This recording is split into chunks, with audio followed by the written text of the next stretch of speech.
Hello students, good morning all of you. Previous lecture ની અંદર તમે શું ભણી ગયા હતા કે પરાગનયન અને એની સાથે રિલેટેડ હતા કોણ આપણા પરાગવાહકો. Done everyone? સાથે સાથે કરજો જેટલી વસ્તુ પ્રીવિયસલી ગયું છે બરાબર છે, સાથે સાથે એના MCQ સોલ્વ કરજો. કાંઈ ન સમજાય તો હું વારંવાર એક વસ્તુ કહું છું, પર્સનલી કોન્ટેક્ટ કરજો જેથી કરીને હું તમને કંઈક વધારાનું જોતું હોય તો આપી શકું. આપણે ટેક્સ્ટબુકની સાથે સાથે જ ચાલશું બરાબર, જે એની અંદર છે ફિગર સહિત બધું જ અહીંયા તમને જણાવવામાં આવશે બરાબર છે. પણ એના માટે તમે આ ચેપ્ટર એવું બિલકુલ નથી છોકરાઓ, જેમ કે તમે તમારું ચેપ્ટર નંબર 8 ભણશો બરાબર, ડિઝીઝ વાળું ચેપ્ટર, ત્યારે તમારે કેવું આવશે કે તમે મેલેરિયા ભણો ને તો તમને કદાચ શરદી આવડે કે ન આવડે, તમને મેલેરિયા આવડી જાય, મેલેરિયા આવડે કે ન આવડે, તમને ટાઇફોઇડ આવડી જાય, ટાઇફોઇડ ને ડિઝીઝ આવડે કે ન આવડે, તમને એ ટાઈપના કેન્સર આવડી જાય. બટ આ ચેપ્ટર એવું બિલકુલ નથી.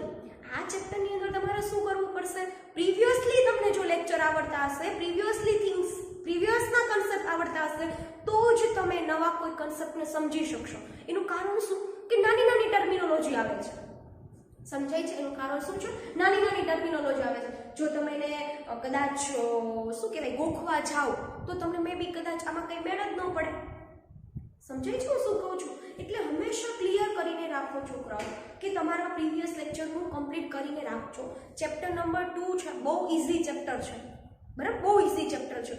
પણ મારું પર્સનલ અનુભવ છે, આટલી સ્કૂલમાં હું ભણાવું છું એના ઉપરથી હું તમને કહું ને તો છોકરાઓ હંમેશા સેકન્ડ નંબરના ચેપ્ટરથી ભાગતા હોય. આપણે ભાગવાનું નથી, એ ભણી લે ને પછી ખુદ એમ કે મેડમ આ તો બહુ સહેલું હતું બરાબર છે. તો આપણે પણ એ જ રીતના આગળ વધશું કે તમને એક કઈ વસ્તુની, હું જ્યાં સુધી તમે લોકો પ્રીવિયસ લેક્ચર ચેક કરજો કે મેં ટેક્સ્ટબુકની વર્ડ ટુ વર્ડ જ કહી દઈશું, વધારાનું આવશે એ પણ આપણે કરશું બરાબર. પણ ટેક્સ્ટબુકની આપણી NCERT આપણું મેઇન વસ્તુ છે, એ આવડતું હશે તો તમને મોસ્ટ ઓફ ધ બધી વસ્તુ આવડશે. નીડ ઇઝ નથિંગ બરાબર, નીડિંગ નથિંગ, એ NCERT જ છે. સો આ વસ્તુ યાદ રાખજો. આપણે એક બે વસ્તુ એવી પણ કરશું કે જ્યારે આપણું આખું ચેપ્ટર કમ્પ્લીટ થઈ જશે તો આખા ચેપ્ટરનો તમને ચાર્ટ આપી દઈશ, આખા ચેપ્ટરનો સાથે, કે જ્યારે તમારે ક્વિક શું કરવાનું હોય, રિવિઝન કરવાનું હોય ફટાફટ, કે ચલો તમારી એક્ઝામ છે અને એની અંદર તમારે થોડાક સમયની અંદર બાયોલોજીનું સેકન્ડ નંબરનું ચેપ્ટર કરવાનું હોય તો તમે બેસ્ટમાં best chart method is one of the best method of biology. બધું તમને ફટાફટ આવડી જાય બરાબર. સો આઈ હોપ સો કે તમને ત્યાં સુધીનું બધું ક્લિયર હશે. આગળ શું ભણ્યા હતા એ પણ તમે જોઈ ગયા છો, પછી જ તમે આગળ વધજો. પરાગવાહકો બધાને ક્લિયર થઈ ગયા. પર્સનલી કહું છું, એકાદ MCQ તમને પરાગવાહકોની અંદરથી પૂછાઈ શકે, કેમ કે એમાં પણ નાનું નાનું જ આવ્યું હતું બધું, કે આના નાના નાના ઉદાહરણો બરાબર છે. સો જૈવિક પરાગવાહકો અને અજૈવિક પરાગવાહકો બરાબર, હાઇડ્રોફિલી, એનિમોફિલી, ઝૂફિલી અને એન્ટિમોફિલી, આ 4 ફિલી કમ્પ્લીટ થાય એટલે તમારા પરાગવાહકો શું થઈ જશે, કમ્પ્લીટલી ઓવર થઈ જશે. એના પછીનો જો આપણે નવો ટોપિક ચાલુ કર્યો તો એ કયો હતો, બાહ્ય સંવર્ધન પ્રયુક્તિઓ. એનું ફટાફટ હું તમને કહી દઉં, કેમ કે આ ટોપિક આપણે અધૂરો મૂકી દીધો હતો રાઈટ. શું છે બાહ્ય સંવર્ધન પ્રયુક્તિઓ? તો હંમેશા મોટા ભાગની વનસ્પતિની અંદર પુષ્પો કેવા છે, દ્વિલિંગી, એટલે કેવા છે, ઉભયલિંગી. એટલે કેવા કે એની અંદર નર પ્રજનન અંગ અને માદા પ્રજનન અંગ, એટલે કે સ્ત્રીકેસર ચક્ર અને પુંકેસર ચક્ર બે આવેલા છે. એની અંદર સ્ત્રીકેસર ચક્ર અને પુંકેસર ચક્ર એમ શું છે, બંને આવેલું છે. તો બટ ઓબ્વિયસલી બંને હોય તો એ કયા પ્રકારનું ફલન કરશે, પોતાની પરાગરજ દ્વારા પોતાના અંડકોષને શું કરશે, ફલિત કરશે અને ફલિતાંડનું નિર્માણ કરશે. તો જ્યારે one offspring to another, one generation to another, one progeny to another progeny, સતત એકને એક પ્રકારના લક્ષણો જ આવશે. એકને એક પ્રકારના આવે તો કઈ વાંધો નહીં, પણ એનું જનીન સ્વરૂપ પણ કેવું હશે, સરખું હશે. બાહ્ય સ્વરૂપની વાત કરતી હું, એનું જનીન સ્વરૂપ કેવું હશે, સરખું.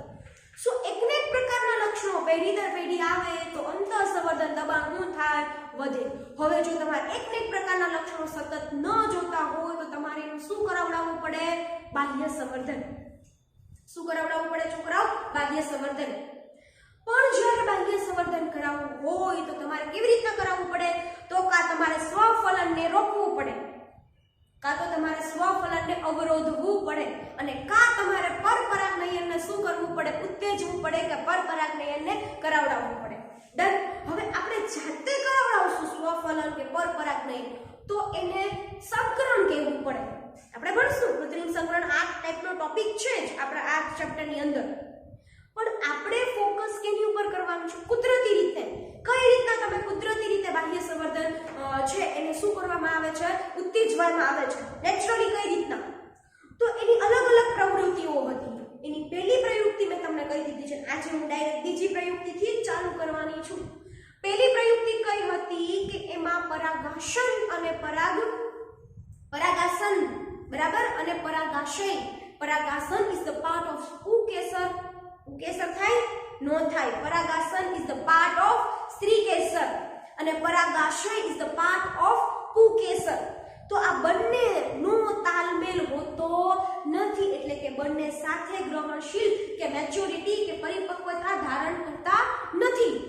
જો એ બે સાથે પરિપક્વ બને એટલે કે પરાગાશયમાંથી પરાગરજ મુક્ત થાય અને એ જ દરમિયાન પરાગાશન ગ્રહણશીલ બને અને પરાગરજનું શું કરી લે?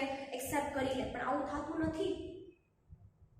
બંનેનો તાલમેલ હોતો નથી. તો બંનેનો તાલમેલ નહીં હોય એનું મેં ટર્મિનોલોજી આપી હતી તમને. આના રિલેટેડ કોઈ એમસીક્યુ પૂછાઈ શકે. પૃથક પક્વતા. કઈ પક્વતા? પૃથક પક્વતા. Don't be confuse. You should keep in mind this terminology, પૃથક પક્વતા. એની અંદર વાત કરી હતી ઘણી વખત પરાગરજ મુક્ત થાય એના થોડા સમય પહેલા જ પરાગરાશન કેવું બની ગયું હોય? ગ્રહણશીલ. પરાગરજ મુક્ત થાય અને એના થોડાક સમય બાદ પરાગાસન કેવું બને? ગ્રહણશીલ બને. ત્યાં સુધી પરાગરજની જીવિતતા શું થઈ ગઈ હોય? એને ગુમાવી દીધી હોય. આ વસ્તુ ક્લિયર થઈ ગઈ છોકરાઓ? પહેલી ટર્મિનોલોજી, પહેલી પ્રયુક્તિ કઈ હતી કે બંને વચ્ચે તાલમેલ હોય નહીં. બસ સેકન્ડ વસ્તુ તરફ આપણે આજના દિવસની લેક્ચરની અંદર આપણો શરૂઆત કરીએ કે સેકન્ડ છે એની અંદર શું થઈ છે. તો હું એ ટોપિક જ આમ જ મૂકું છું. તમારે કન્ટિન્યુટીમાં તમારા સીટેબલમાં જવાનું છે, બરાબર? હું થોડી સ્ટ્રિક્ટ છું આ બધી મેટરમાં. હું તમારી સીટેબલ ચેક કરીશ જ્યારે પણ મળશું ત્યારે, બરાબર? અમુક કેમ કે હજી તો તમે મને સરખી રીતે નહીં ઓળખતી, આમાં કંઈ કમ્યુનિકેટ ન થાય અથવા મને ખુદ તમારા વિશે ન ખબર હોય કે તમે કઈ રીતના કેટલા સ્ટુડન્ટ્સની કેવી કેપેસિટી છે ને શું છે. આપણે બહુ જલ્દી એમાં આપણે આગળ વધશું, બરાબર? પણ તમે તમારી સીટેબલની અંદર ફર્સ્ટ થઈ ગયું છે. આપણે કેના તરફથી આગળ વધશું? સેકન્ડ તરફથી આગળ વધશું. ડન? ચલો આગળ વધીએ. સેકન્ડમાં એવું કહે છે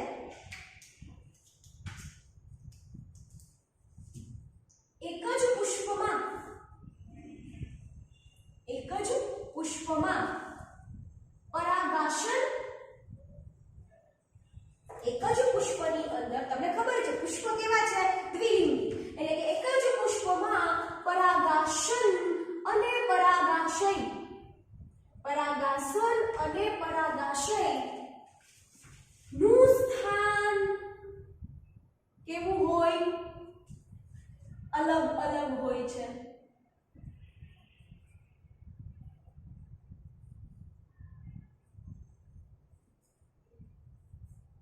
નું સ્થાન કેવું હોય છે છોકરાઓ?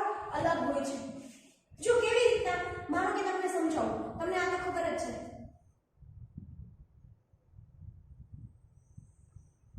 ઓકે, હવે તમે વિચારો કે અહીંયાથી આખું ઉત્પન્ન થતું હતું, બરાબર? તો આવું બની શકે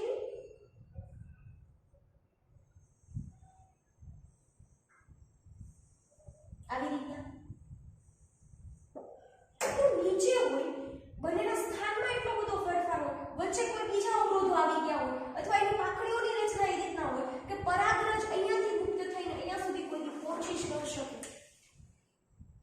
સમજાય છે? તમે એમ કહેશો મેડમ પરાગવાહક થઈ જાય તો થઈ શકે.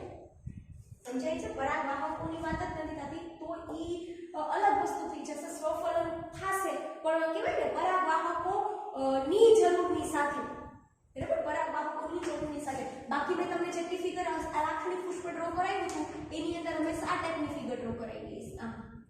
પરાગરજ સીધી શું થશે? એની ઉપર જતી રહે, પણ આવું થશે નહીં. એટલે કે પુષ્પમાં પરાગાશન અને પરાગાશય બંનેનું સ્થાન કેવું હોય? અલગ અલગ હોય. એટલે બંને વચ્ચે શું આવી જાય? અવરોધો આવી જાય. એટલે કોઈ દિવસ પરાગરજ ડાયરેક્ટ પરાગાશનના કોન્ટેક્ટમાં આવતી નથી. સમજાઈ ગયું? આ બંને પ્રયુક્તિઓ લખું છું. આ બંને પ્રયુક્તિઓ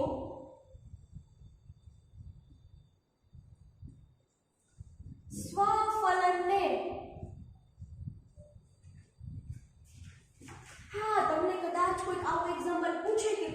પરાગાશન.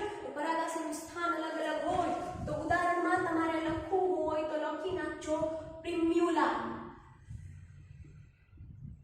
ઉદાહરણ લખો છોકરાઓ તમે પ્રિમ્યુલા. બંનેમાં એવું છે કે બંનેનું દ્વિલિંગી પુષ્પ હોવા છતાં પણ બંનેના પરાગાશન બરાબર, પરાગાશન અને પરાગાશય બંનેના સ્થાન કેવા છે? અલગ અલગ જગ્યાએ છે. સો નેવર એન્ડ એવર એ બંને કોઈ દિવસ એકબીજાના કોન્ટેક્ટમાં આવી શકશે કુદરતી રીતે, બરાબર, આવી શકશે નહીં. હવે આ બંને પ્રયુક્તિઓ છે સ્વફલનને અવરોધે છે. શું કરે છે? સ્વફલનને અવરોધે છે. પરંતુ એટલે બંને એટલે તમને ખબર પડી ને, બંને એટલે કઈ? એક તો આ બીજા નંબરની અને આગળ કઈ આપણે પ્રીવિયસ લેક્ચરની અંદર ભણ્યા બંનેનો તાલમેલ હોતો નથી. આ બંને પ્રયુક્તિઓ છે એ શું છે? સ્વફલનને અવરોધે છે. પરંતુ ત્રીજી પ્રયુક્તિ પણ છે,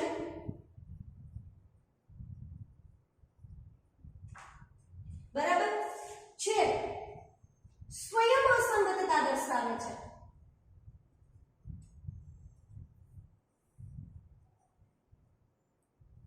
જો આ બહુ મોટી ટર્મિનોલોજી છે, સ્વયં અસંગતતા. પહેલી વસ્તુ છે બાયોલોજી તમે ગોખવું નહીં, આવી ટર્મિનોલોજી તો ગોખવી જ નહીં.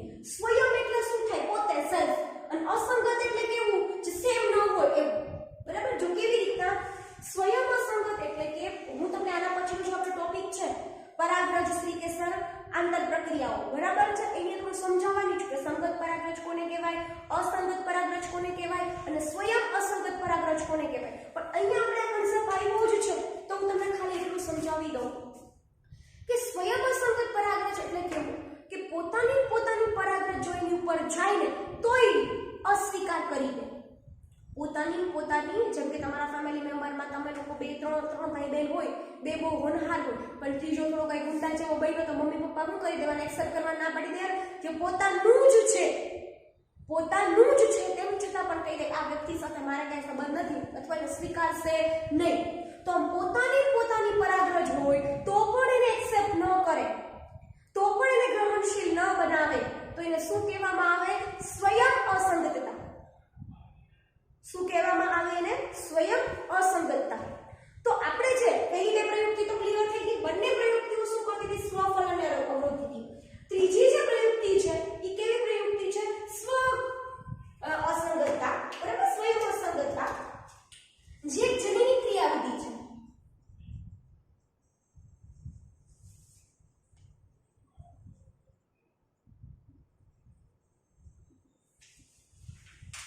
જે કેવી ક્રિયાવિધિ છે?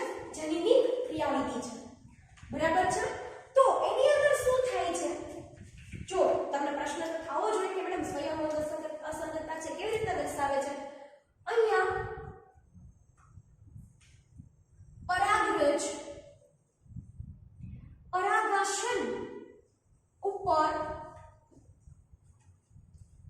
જાય છે પરંતુ પરાગરજનું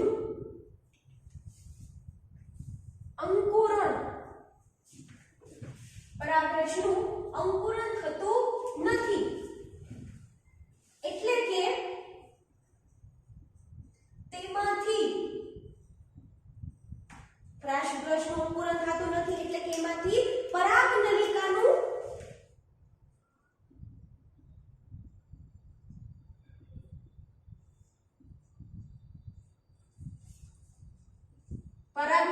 નિર્માણને શું કરી દે છે? અવરોધે છે. એટલે સમજો આની અંદર તો આ ઉપરની બે ટર્મિનોલોજીમાં શું ભણ્યા હતા? પરાગરજને આપણે પહોંચવા જ ન દીધી. ક્યાં? પરાગાશન ઉપરની જે પ્રયુક્તિઓ હતી એની અંદર આપણે શું રિસ્ટ્રિક્ટ કરીને રાખ્યું કે પરાગરજને પરાગાશન ઉપર જવા જ ન દીધી. પણ અહીંયા સમજો ત્રીજી જે પ્રયુક્તિ છે એમાં પરાગરજ છે પરાગાશન ઉપર જાય છે. પરાગરજ પરાગાશન ઉપર જાય છે પરંતુ પરાગરજનું અંકુરણ થતું નથી. એટલે અંકુરણ એટલે તમને પાછો પ્રશ્ન થાય કે અંકુરણ એટલે શું? તો તમે યાદ કરો મેં તમને કીધું હતું કે પરાગરજનું સ્ટ્રક્ચર, બાહ્ય આવરણ, અંદર જનનછિદ્ર અને જનનછિદ્રમાંથી જ્યારે પરાગરજ આગળ વધશે ત્યારે એમાંથી પોલેન ટ્યુબ એટલે કે પરાગનલિકાનું નિર્માણ થશે, બરાબર. એની અંદર કોણ આવેલા છે? આપણા મેઇન નરજન્યુઓ. એની અંદર કોણ આવેલું છે? નરજન્યુઓ. તો કે પરાગનલિકાનું નિર્માણને શું કરી દે? અવરોધી દે. હવે તમે જ વિચાર કરો તો પરાગરજ્ઞા ગઈ અને પરાગનલિકાનું નિર્માણ ન થયું તો નરજન્યુઓ કેવી રીતના ફલન એના અંડકોષ સુધી પહોંચશે અને કેવી રીતના ફલન કરશે? તો ફલન અટકી ગયું. સમજાય છે? ફલન અટકી ગયું તો અલ્ટિમેટલી સ્વફલન શું થયું? અવરોધન. હજી એક વસ્તુ થઈ શકે, અથવા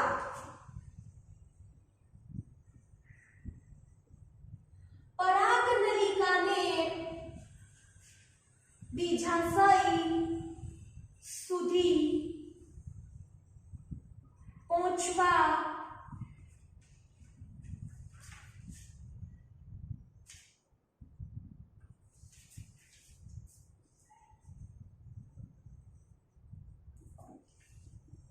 માનો કે પરાગરજ બની ગઈ, એટલે સોરી પરાગનલિકા બની ગઈ અને પરાગરજનું અંકુરણ થઈ ગયું, બરાબર? પણ ઈ પરાગનલિકા ક્યાં જવાની હતી? બીજાશય સુધી. બીજાશય સુધી શું કામ ગઈ હતી? એને મળવા માટે નહોતી ગઈ, હા એલો કરવા માટે નહીં. બીજાશય સુધી શું કામ ગઈ હતી? કે ત્યાં જઈને શું કરી શકે? અંડકોષ હોય. બીજાશયની અંદર અંડક હતું, અંડકની અંદર અંડપ્રસાધન હતું, અંડપ્રસાધનની અંદર બે સહાયક કોષો અને એક કોણ હતો? આપણો અંડકોષ. અને જેની સાથે આપણો નરજન્યુઓ જોડાય અને શું કરવાનું હતું? ફલન કરીને ફલિતાંડનું શું કરવાનું હતું? નિર્માણ કરવાનું હતું. તો આજે બીજાશય સુધી કદાચ પરાગનલિકા વિકસી તો બીજાશય સુધી પહોંચશે નહીં, બરાબર છે? સો આ કઈ ક્રિયાવિધિ થઈ ગઈ? જનીનિક ક્રિયાવિધિ થઈ ગઈ. અહીંયા પરાગરજ પોતાની હોવા છતાં પણ એના દ્વારા ફલન થતું નથી. તો આ ત્રીજી પ્રયુક્તિ, આમાં કાંઈ જ નથી. તમે લોકો તમારી રીતે લખી શકો. આ મેં ખુદ મારી રીતના જ લખ્યું છે. તમે તમારી ઓન ભાષામાં તમારી રીતે લખી શકો આ વસ્તુને. કઈ રીતના મેં સમજાવ્યું તમને યાદ કરો તો શું કીધું મેં? જનીની ક્રિયાવિધિ છે, સ્વયં અસંગતતા છે, પરાગરજ્ઞા ગઈ તો પરાગરજનું અંકુરણ ન થવા દે, એટલે કે પરાગનલિકા પોલેન ટ્યુબને બનવા ન દે. અને માનો કે પોલેન ટ્યુબ બની ગઈ, માનો કે પરાગનલિકા બની ગઈ, બરાબર? તો એ પરાગનલિકાને ક્યાં સુધી નહીં પહોંચવા દે? બીજાશય સુધી નહીં પહોંચવા દે. That is the all concept. આ ત્રીજી પ્રયુક્તિ થઈ ગઈ તમારી. આનું ઉદાહરણ છે માલવા. આનું ઉદાહરણ કોણ છે? માલવા. Clear everyone? આટલી વસ્તુ તો મેં તમને ટોટલ 3 પ્રયુક્તિઓ કીધી છે, બરાબર છે? અલ્ટિમેટલી બે પ્રયુક્તિઓ છે શું કરે છે? સ્વફલનને અવરોધે છે. અને જે ત્રીજી પ્રયુક્તિ આપણે ભણ્યા છીએ, બરાબર છે, ઈ સ્વયં કેવી છે? અસંગત છે, જનીની ક્રિયાવિધિ છે. ઉદાહરણ કોની વાત કરી મેં? માલવાની. Clear everyone? હજી પણ એક પ્રયુક્તિઓ છે જેની તરફ આપણે આગળ વધશું, જે ઇમ્પોર્ટન્ટ છે તમારા નીટ માટે, એમસીક્યુ માટે. સારું, ચલો આગળ વધીએ.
જો ત્રીજી આમ તો ચોથી કહેવાય, બરાબર? પહેલી તાલમેલ વાળી, બીજી બંનેનું સ્થાન અલગ હોય. ત્રીજી કઈ પ્રયુક્તિ હતી કે જેને પરાગરજને પહોંચી જાય તેમ છતાં પણ એને એક્સેપ્ટ કરે નહીં. મીન્સ કે પરાગનલિકાનું શું પરાગરજનું શું કરશે? અંકુરણ અટકાવશે અને કા પરાગનલિકાને બીજાશય સુધી પહોંચવા દેશે નહીં. પણ હવે જે છે બરાબર અન્ય એક પ્રયુક્તિ ઈ છે, જો વનસ્પતિ માત્ર એક જ લિંગી પુષ્પ ઉત્પન્ન કરે, જો વનસ્પતિ માત્ર એક જ લિંગી પુષ્પ ઉત્પન્ન કરે તો પણ અંતઃસંવર્ધન શું થશે? અટકશે અને બાહ્ય સંવર્ધન થશે. કઈ રીતના? તો એના માટે તો કેટલા છોકરા એવા હશે કે પહેલા એ રીતની ખબર હોય કે એકલિંગી પુષ્પ કોને કહેવાય. તો એકલિંગી એમાં શરમાવાનું નહીં, નું આવડતું તો આપણે લખી નાખવાનું.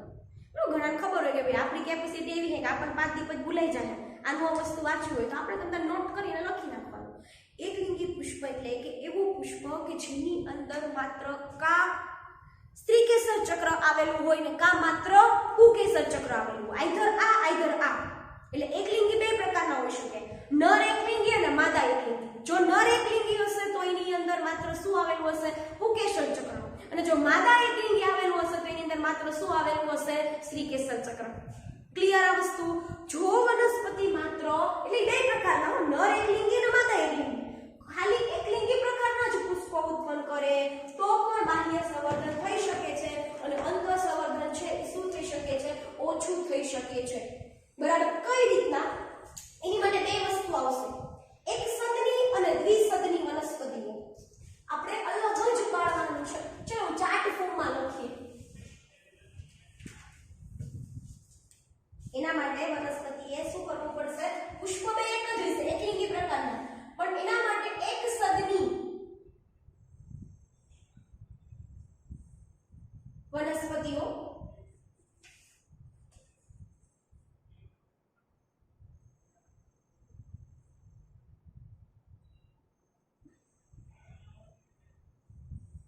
બરાબર, અને એ બાજુ હશે દ્વિસદની વનસ્પતિઓ.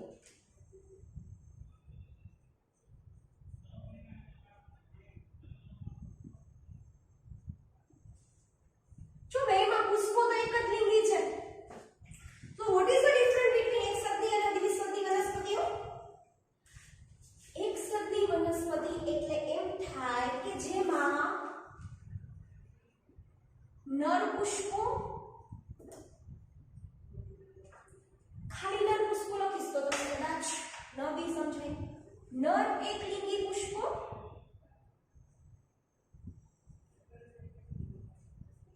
અને માદા એકલિંગી પુષ્પ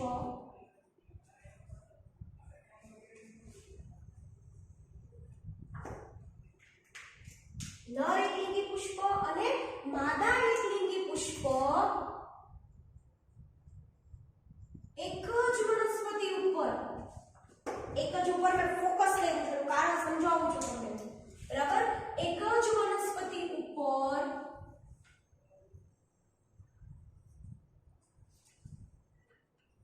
આવેલા હોય તો તેવી વનસ્પતિને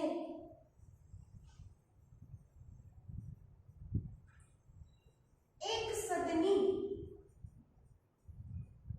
વનસ્પતિ કહેવામાં આવે છે.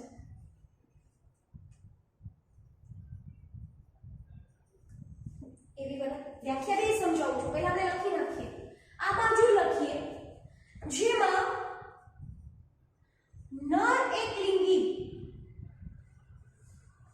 જેમાં નર એકલિંગી, અને માદા એકલિંગી પુષ્પ. બરાબર? માદા એકલિંગી પુષ્પ શું ઓલા એક જ વનસ્પતિ ઉપર કીધું હતું આપણે, અહીંયા લખશું આપણે અલગ અલગ વનસ્પતિ ઉપર.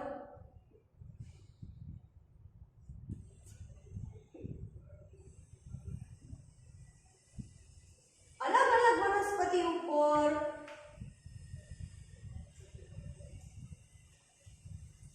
આવેલ હોય તો તેને દ્વિસદની વનસ્પતિ કહેવાય.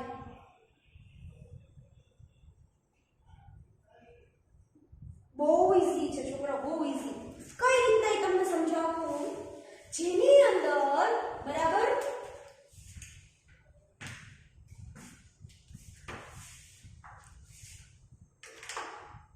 સમજો આપણે જે ટ્રી ડ્રો કરીને સમજીએ પણ પેલા વ્યાખ્યા નર એકલિંગી એટલે એ પુષ્પ કેવા હશે જેની અંદર કોકેશન આવેલું છે માદા એકલિંગી એટલે એની અંદર શું આવેલું છે સ્ત્રી કેસર જો પુષ્પ અલગ અલગ છો બે એકવાના ઘુસેડતા આયા પેલી તો ટર્મિનોલોજી છે કે પુષ્પ કેવા હોવા જોઈએ એકલિંગી બરાબર છે પરંતુ અમુક પુષ્પો નર એકલિંગી હશે અમુક પુષ્પો કેવા હશે માદા એકલિંગી પણ બે એક જ વનસ્પતિ ઉપર આવેલા હોય હું એમ કહું છું છોકરો એક જ વનસ્પતિ ઉપર આવેલા પણ અલગ અલગ સ્થાને એક જ વનસ્પતિ ઉપર આવેલા હોય પરંતુ અલગ અલગ સ્થાન ઉપર આવેલા હોય બરાબર છે તો જેમ કે હું તમને આપણે એક ટ્રી ડ્રો કરવાની ટ્રાય કરીએ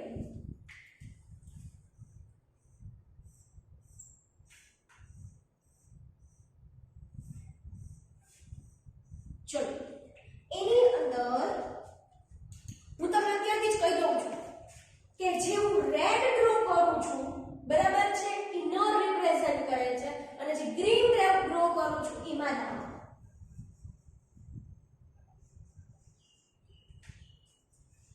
આ શું થઈ ગયું નર પુષ્પ એટલે એની પર શું આવેલું છે માત્ર એની પાસે પુકેસર આ થઈ ગયા માદા પુષ્પો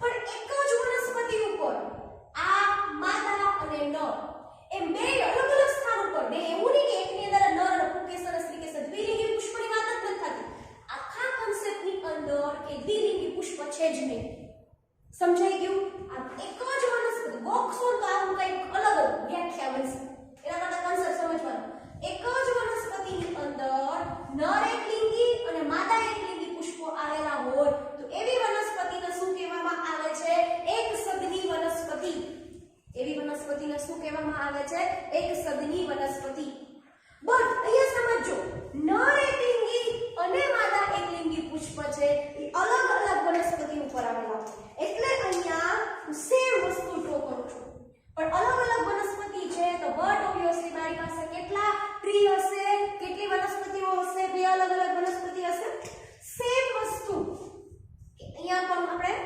ફ્લાવર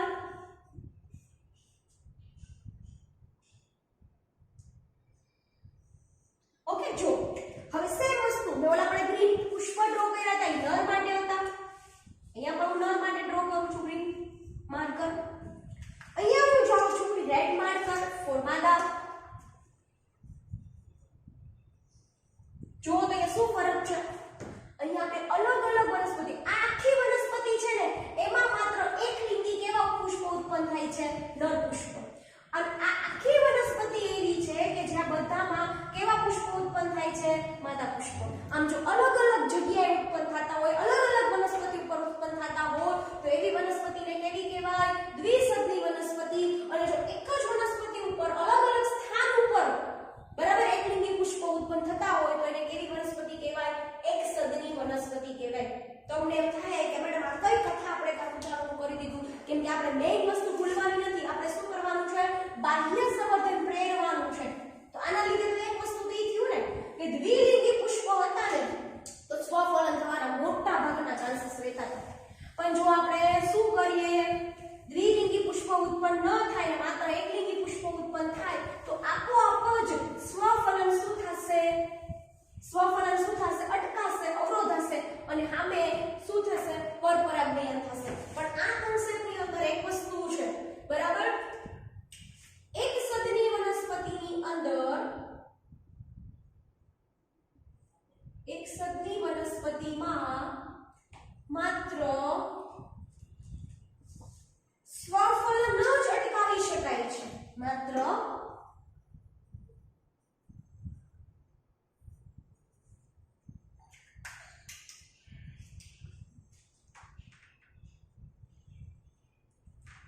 શું કરી શકો છો સ્વફલન જ અટકાવી શકાય છે ગાયટેનોગેમી નહીં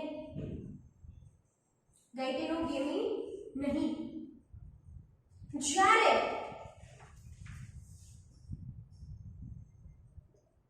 દ્વિસદની વનસ્પતિમાં જ્યારે દ્વિસદની વનસ્પતિમાં સ્વફલન અને ગાયટેનોગેમી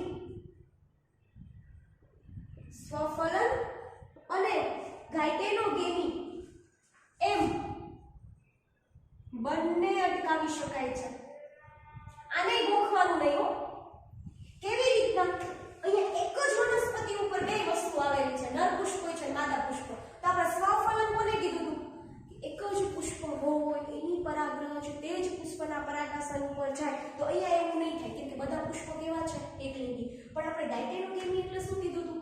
એક વનસ્પતિના એક પુષ્પની પરાગરજ એ જ વનસ્પતિના અન્ય પુષ્પો ઉપર જાય. તો આમાં એક જ વનસ્પતિ ઉપર નર પુષ્પ હોય અને માદા પુષ્પ હોય ભાઈ, બરાબર? તો ગાયટેનોગેમી તો થાય જ. સમજાણું કે ન સમજાણું? બરાબર? સ્વપરાગનયનનો જ એક ભાગ છે કયો? ગાયટેનોગેમી. એટલે તમે જ્યારે સ્વફલન અટકાવી શકો છો એમાં તમે શું અટકાવી શકો છો? સ્વફલન અટકાવી શકો છો, પરંતુ તેમાં તમે ગાયટેનોગેમી અટકાવી શકતા નથી. કેવી વનસ્પતિની અંદર? એક સદની વનસ્પતિની અંદર. પરંતુ જ્યારે તમે દ્વિસદની વનસ્પતિમાં જાશો તો એની અંદર એક વનસ્પતિ હશે, એની અંદર બધા માદા પુષ્પો હશે, એક વનસ્પતિ હશે એની અંદર બધા નર પુષ્પો હશે. તો બટ ઓબ્વિયસલી માદા પુષ્પમાં ખાલી શું હશે? અંડકોષ હશે. અને નર પુષ્પમાં માત્ર શું હશે? પરાગરજ હશે. તો પરાગરજ એક વૃક્ષમાંથી એક વનસ્પતિમાંથી બીજી જગ્યાએ આવે, બીજી વનસ્પતિ. તો બટ ઓબ્વિયસલી પરવંશ થઈ ગયું, પરપરાગનયન થઈ ગયું. તો આની અંદર તમે સ્વફલન પણ અટકાવી શકો અને ગાયટેનોગેમી પણ અટકાવી શકો. It's very important terminology. તમે અહીંયા સ્વફલન અટકાવી શકો છો, ગાયટેનોગેમી અટકાવી શકતા નથી, કારણ કે એક જ વૃક્ષ ઉપર, એક જ વનસ્પતિ ઉપર નર એકલિંગી અને માદા એકલિંગી બે પુષ્પો આવેલા છે. પરંતુ જ્યારે તમે દ્વિસદની વનસ્પતિની અંદર જાઓ છો ત્યારે એની અંદર કા નર એકલિંગી છે કા માદા એકલિંગી છે, તો તમે સ્વફલન પણ અટકાવી દેશો અને ગાયટેનોગેમી પણ અટકાવી દેશો. Clear everyone? તો આને રિલેટેડ પણ તમને એમસીક્યુ કોઈ પૂછાઈ શકે અને તમને દાખલા તરીકે પૂછાય તો મકાઈ અને દિવેલા.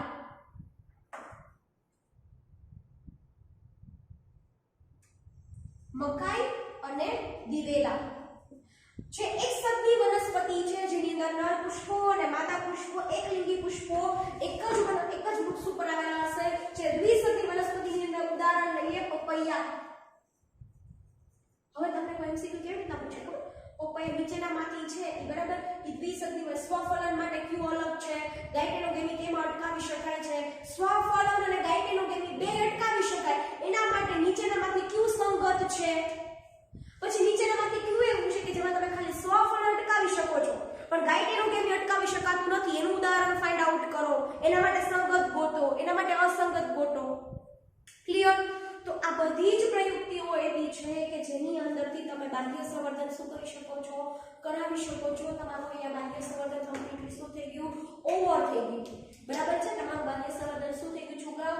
ઓવર થઈ ગયું.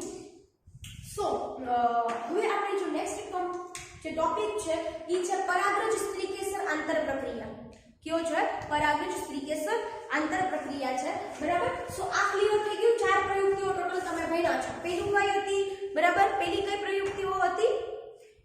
પરાગરજ મેળવવા પરાગાશયમય તાલમેલ હતો. બીજું બધાના સ્થાન અલગ અલગ હતા. બીજું ત્રીજી પ્રયુક્તિ સ્વયંસંગત. ત્રીજું એકલિંગી પુષ્પો ઉત્પન્ન કરવા. આમાં કઈ ડાઉટ હોય તો પછી એમસીક્યુ સોલ્વ કરીને કઈ ન સમજાય તો કોન્ટેક્ટ કરજો. બાકી આટલા સુધી ક્લિયર રાખીએ. હવે આપણો નેક્સ્ટ ટોપિક કયો છે? પરાગરજ સ્ત્રીકેસર આંતર પ્રક્રિયા. બરાબર? ચાલો સારું છે છોકરાઓ. જો આપણો તમને બાહ્ય સંવર્ધન પ્રયુક્તિ એકદમ ક્લિયર નીટ એન્ડ ક્લીન થઈ જાય પછી જો આપણો નેક્સ્ટ ટોપિક છે એ કયો છે?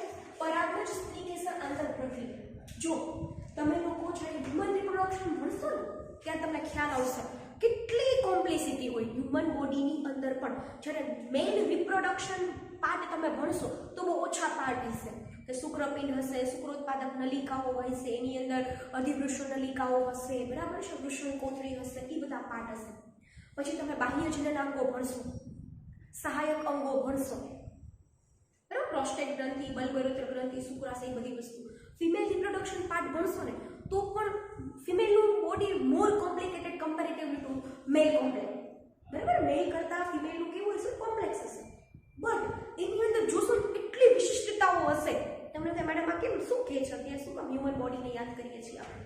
તો જેમ માનવની અંદર આટલી કોમ્પ્લેક્સિટી છે, માનવની અંદર આટલી જટિલતા છે અથવા આટલી વિશિષ્ટતાઓ છે, સેમ વસ્તુ આપણે કેની અંદર છે?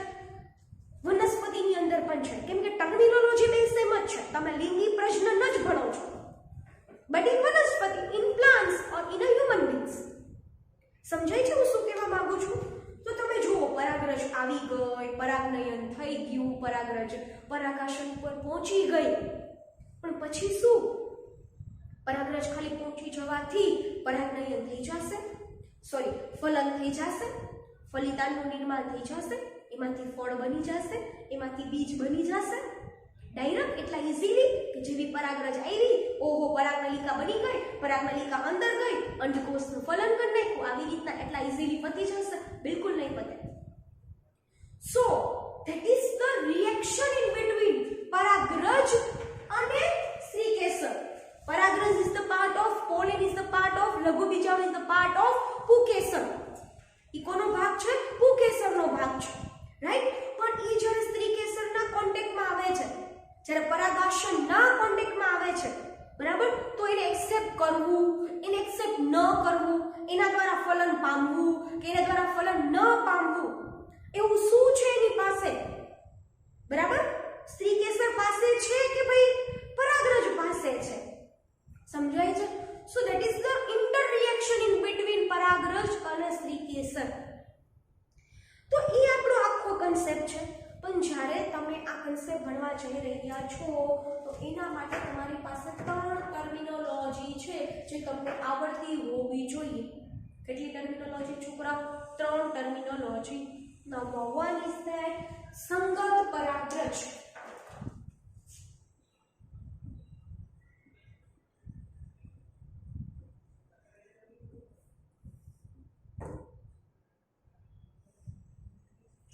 પહેલી ટર્મિનોલોજી કઈ છે?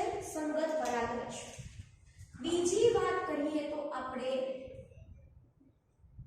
અસંગત પરાગરજ. જો તમને આ ટોપિક એટલા માટે સમજાવી રહી છું કે તમને હું ડાયરેક્ટ કહી દે સંગત પરાગરજ આવી, ટેક્સ્ટ બુક પણ કહી દેશે સંગત પરાગરજ આવી અથવા પરાગરજ અસંગત છે, તો તમને પહેલા સંગત અસંગત તો ખબર હોવી જોઈએ ને, બરાબર? સો આ હશે આપણું સંગત અને અસંગત. તો એક હશે સંગત પરાગરજ, એક હશે અસંગત પરાગરજ અને ત્રીજી હશે એ તમને મેં ઓલરેડી કહી દીધું આપણા પ્રીવિયસ ટોપિકની અંદર, સ્વયં અસંગત પરાગરજ.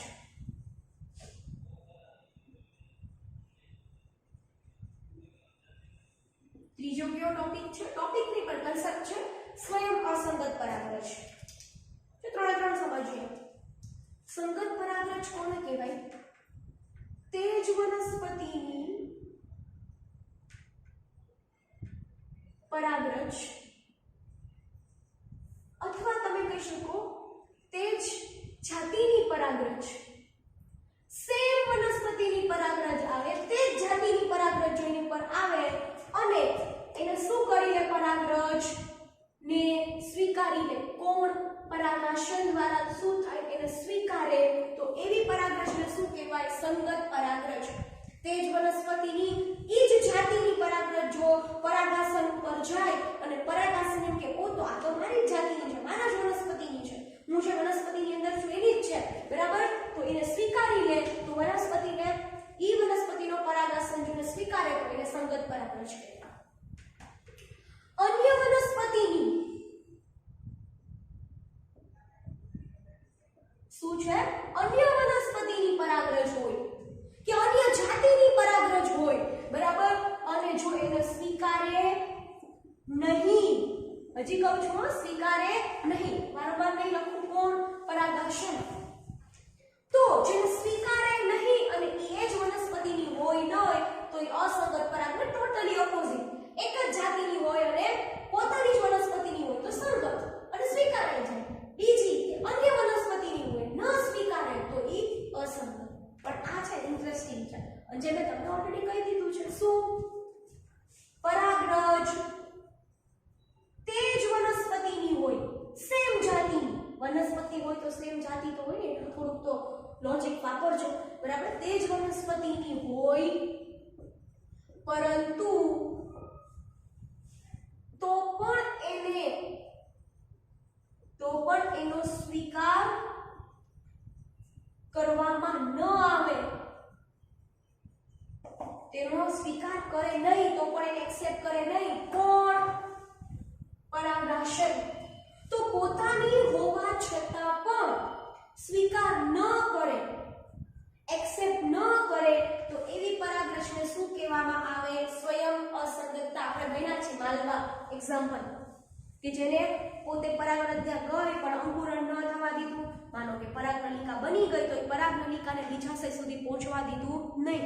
તો તમારી ત્રણે ત્રણ ટર્મિનોલોજી ક્લિયર થઈ ગઈ: સંગત પરાગરજ, અસંગત પરાગરજ અને સ્વયં અસંગત પરાગરજ. Clear everyone? કે વાંધો છે તમને એની અંદર? જો આ તમને આવડશે તો જ તમને આપણો નેક્સ્ટ ટોપિક કયો છે? સ્ત્રીકેસર પરાગરજ આંતર પ્રક્રિયા. Done everyone? સો આટલી વસ્તુ યાદ રાખો. આ છે આપણો આજનો ટોપિક. હવે જ્યારે આપણે નેક્સ્ટ સેશનમાં જાશું અને આપણે નેક્સ્ટ લેક્ચરની અંદર જાશું ત્યારે આપણે ભણશું કે આ પરાગરજ સ્ત્રીકેસર આંતર પ્રક્રિયા કેવી રીતના થાય છે અને શું થાય છે. સો આજનો વસ્તુ પૂર્ણતાની બાહ્ય સંવર્ધન પ્રયુક્તિઓ, ઘણી બધી પ્રયુક્તિઓ તમે ભણી ગયા. અને આ છે સંગત પરાગરજ, અસંગત પરાગરજ અને સ્વયં અસંગત પરાગરજ કોને કહેવાય. આપણે આજના દિવસ પૂરતું ખાલી આટલું જ રાખવાના છીએ, બરાબર? જે આપણો નેક્સ્ટ સેશન હશે એની અંદર આપણે પરાગરજ સ્ત્રીકેસર આંતર પ્રક્રિયા ભણશું. જે બહુ મોટો ટોપિક, જે ખૂબ જ બહુ મોટો ટોપિક છે, બરાબર? પણ આપણે નેક્સ્ટ સેશનની અંદર જોઈએ છીએ. આજના દિવસ પૂરતું આટલું રાખીએ.